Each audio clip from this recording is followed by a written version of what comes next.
साथियों नमस्कार। आज हम एक बहुत ही महत्वपूर्ण विषय पे चर्चा करने वाले हैं। जैसे कि हमने देखा होगा कई बार हमारे पौधों में सफेद सफेद कुछ कीड़े लग जाते हैं जो स्लो पॉइजन की तरह धीरे धीरे हमारे पूरे गार्डन को निकल जाते हैं। आइए जानते हैं इसके विषय में कि ये क्या चीज है और इनके आने का कारण क्या होता है, ये इसका माध्यम क्या है, ये कैसे हमारे गार्डन तक पहुंचते हैं और हम इससे अपने पौधों को कैसे बचा सकते हैं। नमस्कार दोस्तों, मैं हूं भानु प्रताप। आज आपके साथ चर्चा करूंगा मिलीबग के बारे में। मिलीबग एक इस तरह का सफेद सफेद जैसे आप देखते होंगे पौधों में, जैसे यहाँ आप इमेज में देख रहे होंगे, ये एक छोटे छोटे कीड़े होते हैं। जिसे आप जूम करके देखते हैं तो ये क्या होगा, छोटा सा व्हाइट कीड़ा होगा जिसके बहुत सारे छोटे छोटे रोए निकले हुए होते हैं। ये बहुत ही ज्यादा दुष्प्रभाव डालता है हमारे पौधों पे। हमारे पौधों में जैसे ये छोटा सा टमाटर का पौधा देख रहे हैं, इसमें जैसे ये लगेगा, शुरू में आपको एक दो दिखेंगे, अगले ही दिन आपको ये पूरे पौधों पे दिखने लगेंगे। ये इतनी तेजी से ग्रोथ करते हैं और पूरे पौधे के तने पत्ते हर एक जगह पे नए सूट जहाँ निकल रहे हो उस जगह में आकर के ये पूरे पौधों के रस को चूस जाते हैं, जिससे पौधा जाहिर सी बात है धीरे धीरे करके ये पौधा मर जाता है। इसलिए मैंने इसे कहा स्लो पॉइजन। इसे इसके आने का कारण क्या होता है, ये कैसे हमारे पौधों तक पहुंचते हैं? क्या ये उड़ के आते हैं? जी नहीं, ना ये उड़ के आ सकते हैं, ना ये चल के आ सकते हैं, क्योंकि इनके ना तो पंख हैं और पैर इतने छोटे छोटे बारीक होते हैं कि हमारे गमले के ऊपर तक चढ़ भी नहीं सकते। तो ये फिर आखिर पहुंचते कैसे हैं? इसके पहुंचाने का जो माध्यम होता है वो है चींटियां। जी हाँ, चींटियां। आप अक्सर देखते होंगे आपके गमलों में कई बार हमें बहुत सारी चींटियां देखने मिलती हैं। काली चींटियां, ये काली चींटियां इसकी वाहक होती है। वो काली चींटियां इन्हें क्यों लेके आती है? क्योंकि इसका जो स्वाद है इस पे थोड़ा मीठापन होता है, जिसके कारण चींटियां इससे बहुत ज्यादा आकर्षित होती हैं और इसे अपने भोजन के रूप में लेकर के वो इकट्ठा करती हैं और ले जाके पौधों के पास रख देती हैं। तो ये धीरे धीरे पौधों पे चढ़ जाते हैं और पौधों को ये चूसने लगते हैं। अब दूसरी बात, इनकी रोकथाम हम कैसे करें? रोकथाम करने के लिए आप विभिन्न प्रकार के इंसेक्टिसाइड्स, पेस्टिसाइड्स कुछ भी यूज करिए और ये नहीं रुकेंगे। क्यों नहीं रुकेंगे? क्योंकि इन पर एक मोम की लेयर चढ़ी होती है। मोम की लेयर चढ़ी होने के कारण आप कैसा भी इस पर स्प्रे करिए, किसी भी प्रकार के कीटनाशक का स्प्रे करिए, इन पर कोई फर्क नहीं पड़ने वाला है।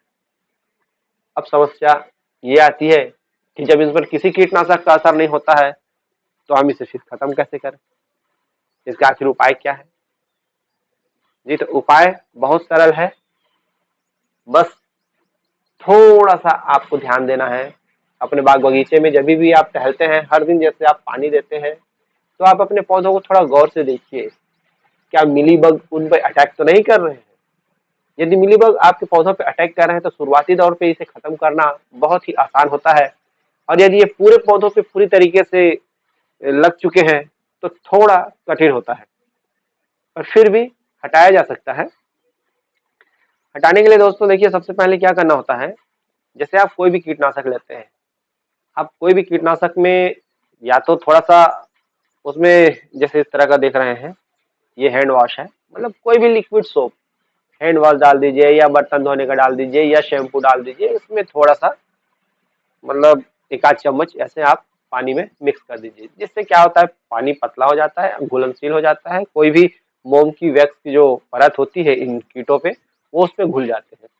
जिसके कारण क्या होता है, जैसे आप इसका यूज करते हैं तो कोई भी कीटनाशक आप यूज कर रहे हैं तो वो कीटनाशक इसकी डायरेक्ट बॉडी पे असर करता है और ये मरने लगते हैं। तो जनरली क्या होता है, हम ऑर्गेनिक की तरफ जाते हैं। कीटनाशक से कई बार क्या होता है, हमारे पौधों पर यदि कीटनाशक की मात्रा अधिक हो जाए तो पौधे जलने व मरने लगते हैं। ऐसी अवस्था में हम ऑर्गेनिक के तौर पे ये नीम के तेल का उपयोग कर सकते हैं। नीम का तेल बहुत ही कारगर होता है। नीम का तेल हो या मिट्टी का तेल हो, आपके पास जो उपलब्ध हो आसानी से। आजकल मिट्टी का तेल प्राप्त होना बहुत ही कठिन हो चुका है, नहीं मिलता है, तो इसलिए हम नीम का तेल जो बहुत ही आसानी से किसी भी कीटनाशक की दुकान में या किराने की दुकान में जो आसानी से उपलब्ध हो जाता है, हम इस चीज का उपयोग करते हैं। ये पूर्णतः ऑर्गेनिक है और ये अन्य फंगिसाइड्स की तरह भी यूज करता है, जैसे अन्य कीट पतंगे जैसे आपके पौधों पे लग रही हैं कोई बीमारियां, उनको भी ये खत्म करता है। तो आइए समझ लेते हैं इसके उपयोग की विधि क्या होती है। इसके उपयोग के लिए करना कुछ नहीं, बहुत ही सिंपल सा तरीका मैं आपको बता रहा हूँ। जैसे ही आप 1 लीटर का एक पानी का स्प्रे बॉटल ले लीजिए, 1 लीटर 5 लीटर जो भी आपके पास उपलब्ध है, उस पर आप पानी ले लें 1 लीटर। इस नीम के तेल को एक ढक्कन इस पे मिलाइए और उस पर थोड़ा सा ये लिक्विड सोप डाल दीजिए। बस इतना करके आप इसका ढक्कन बंद करें। ढक्कन बंद करके अच्छे से शेक करिए। ऐसा शेक करिए ताकि ये धीरे धीरे धीरे धीरे पूरी तरीके से घुल जाए। बहुत अच्छे से शेक करिए। अब उसके बाद डायरेक्ट इसे आप पौधों पे अप्लाई करिए। ये देखिए, बस इस तरह से अप्लाई करना है और देखना है कि जहां मिलीबग आपको दिखते हैं वहां पर थोड़ा सा हाथ लगा के अच्छे से उसे खूब स्प्रे करिए। ऐसा करिए कि वो धुल जाए। जब आप इस तरीके से पूरा मिलीबग को धो देंगे तो वो पौधों से नीचे जमीन में गिर जाते हैं और जमीन में गिरने के बाद वो वापस पौधों पे नहीं चढ़ पाते हैं। इस प्रकार आपको ध्यान रखना है अपने पौधों का। तो मैंने पहले ही कहा कि आप पौधों को एकदम शुरुआती दौर पे, जैसे पर डे आप वॉच करते हैं अपने पौधों को बहुत गौर से, तो आप देखेंगे कि शुरू में ही उनमें कोई बीमारी यदि लगती हुई आपको नजर आती है तो वो इतने कम मात्रा में बीमारी होती है कि आप आसानी से क्योर कर सकते हैं। इसीलिए आप अपने पौधों को प्रतिदिन बहुत गौर से देखें। कहीं एक छोटा सा भी व्हाइट व्हाइट दाग सा दिखे तो आप समझ जाइए ये मिलीबग ही है और उसे उसी समय आप पानी का प्रेशर दे करके उसे आप इस तरह से धो दें। पानी के प्रेशर से यदि धो के आप उसे गिरा देते हैं तो उससे फायदा क्या होगा, आपको किसी भी प्रकार का कीटनाशक चीजों का उपयोग करने की जरूरत नहीं पड़ेगी। आप उसे पानी के प्रेशर से धो सकते हैं। जिस पौधे पे बहुत ज्यादा इफेक्ट हो चुका है उसे सबसे पहले तो आप पानी की तेज बौछार से उस पौधे पे पूरी तरीके से पौधे को धोइए। देखेंगे आधे से अधिक मिलीबग्स तो वैसे ही पानी के प्रेशर से गिर गए।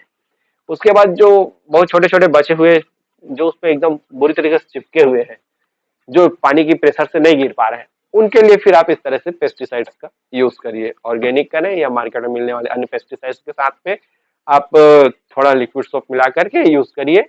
देखिए बहुत ही अच्छा रिजल्ट आपको मिलेगा। इस पर ये पूरी तरीके से मिलीबग के अटैक हो चुके थे, जिसके कारण ये देखिए ये इसकी पत्तियां जो है, ये देखिए आप देख सकते हैं ये पत्तियां सूखने लगी थी, पौधा धीरे धीरे करके ये मर जा रहा था।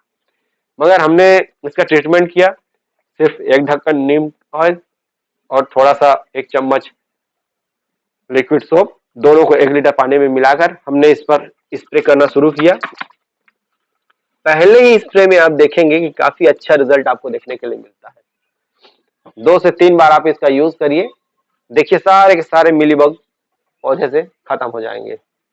इस प्रकार आपको हर एक पौधों पे ध्यान देना है। जैसे ज्यादातर मिलीबग किस पे होते हैं, टमाटर के पौधों पे, मदार के पौधों पे, जैसे आप गुड़हल गुड़हल के नाम से जानते हैं, आम बोलचाल में हम लोग मदार भी कहते हैं। रेड कलर का, येलो कलर का, कई प्रकार का खिलता है, उस पर अप्लाई कर सकते हैं। उसमें सबसे ज्यादा मिलीबग के अटैक होते हैं।